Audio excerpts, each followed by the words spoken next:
Okay, magandang araw po muli sa lahat ng mga kaibigan, mga followers at mga subscribers. Ito po muli ang Sakong Brothers! Kasama ko ulit si Master Angas ng Pinas! Magandang araw po sa inyong lahat. Okay, so ngayon, papakita ulit namin sa inyo ay isang uri naman din ng takedown or sweep ng Wigo Tudo. Okay, isang uri ng technique sa Wigo Tudo. Gamit naman ngayon ang isang stick lang or Single stick. single stick solo baston. Solo baston. Dito kasama na yung suntok dito. Kasama na rin yung siko.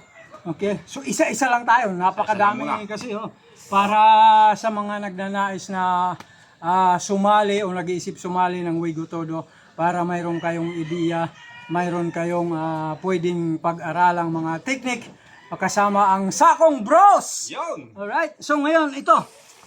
Alright, Isa-isa lang muna tayo. ito ibang klase din ng ano. So, alright, Master Angas. Yun. Oh, yan, iwas-iwas ka muna. Siya. So kailangan dito, kailangan mo ng bilis talaga. Siya.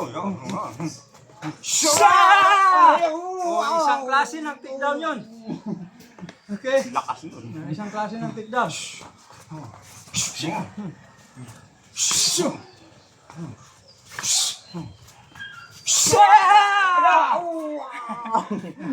Okay, so yun muna. Okay. Alright, ganun din siya, single lang to. Shoot! Shoot! Shoot! Ayan. Isipin nyo, yun, pwede na yun. Parang kalabaw. So, ganun lang yan. Okay. Parang binangga ka ng toro eh. Oo. Kailangan malakas, mabilis.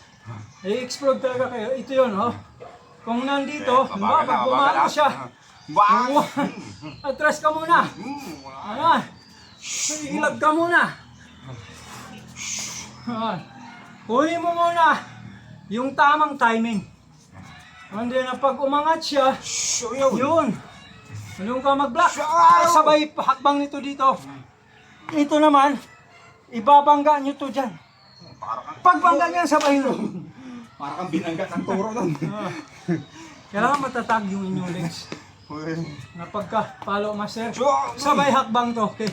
Hakbang, and then doon. Kailangan mabilis kasi pag hindi din nyo makuha. Kasi siyempre gagalaw din yun. Pero kailangan gawin namin to para talaga maintindihan niyo paano gawin. So yan yung block. And then pagdating doon, yung paa nyo, yung hita nyo, ibabangga nyo sa ibabaw ng tuhod. Huwag sa masyado sa taas. Matatag na siya doon sa ibabaw ng tuhod. Alright?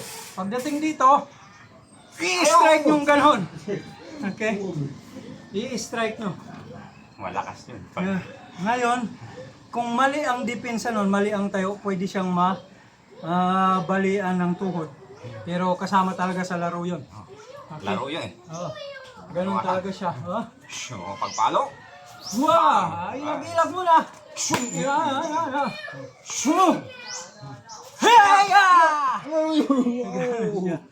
Alright? Malakas nakabuelo eh. Malakas yun, malakas yun. Ibig sabihin, ang tinira nyo talaga doon yung kanyang legs. Itong sabayan nyo pa nito. Okay, mas malakas yun. Kung nasabayan nyo pa ng siko, Tapon o ako. di kaya ng kamay, kagaya doon sa double stick na yung ginawa. Ganun din, pwede din yun. Alright? Pag hiya! Ito, bam! Pwede din yun. Pero yung ginawa namin una, medyo na iba lang siya. Alright? Iba-iba. Ganun lang. Idinugtong lang namin doon sa una namin ginawa na double stick. Halos parehas lang sila. Okay, ang titirahin nyo. Okay, yung ibabaw ng tuhod.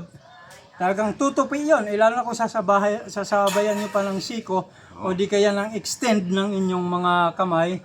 Kasi pwede na sumuntok doon, sumiko. Pwede na sumuntok. Sumipa. Pero isa-isa lang muna ho tayo. Kasi kailangan mabilis kasi pag mabagal kayo, halimbawa pag palo ka brother, bam! Kailangan mabilis nito kasi abutin ka ng suntok nun. Kasi may suntok na rin dito. Kailangan, Abutin ka ng suntok. kailangan andito ka na. Kailangan pagka-block mo na mabilis siya. Yun, taog na ako. Ganun siya. Yun. Mabilis So pag yung- mabilis ka, hindi na rin makakasuntok. Hindi na makakasuntok. Kasi Madidili siya. madidili. Off balance na siya. Ganyan Kasi siya. dito, nakadikit na. Basta pag nakadikit.